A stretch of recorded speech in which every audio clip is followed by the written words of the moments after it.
Welcome to Penrose Learning, where we make understanding easy. You start by verifying compatibility, because trying to force a live wallpaper on an unsupported device wastes time. Once done, free about 200 MB and grant storage and overlay permissions so animations can run smoothly. Make sure you install a trusted live wallpaper app from the official store and scan reviews. This prevents malware. Now open the app and follow its on-screen setup. Choose Engine, Preview Mode, and Performance Profile. This sets the foundation for a stable, attractive wallpaper.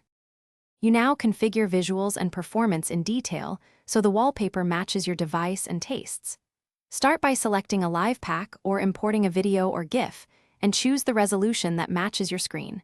Otherwise, it will look blurry.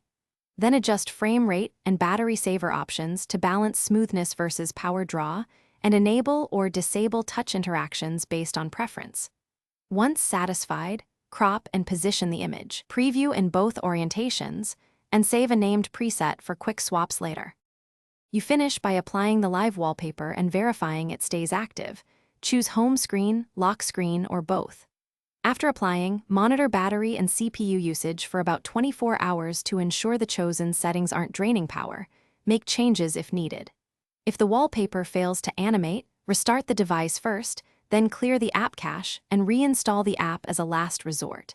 If problems persist, switch to battery saver mode or lower frame rate. That usually resolves performance issues. Thanks for watching. If this was helpful, leave a like and consider subscribing. See you next time.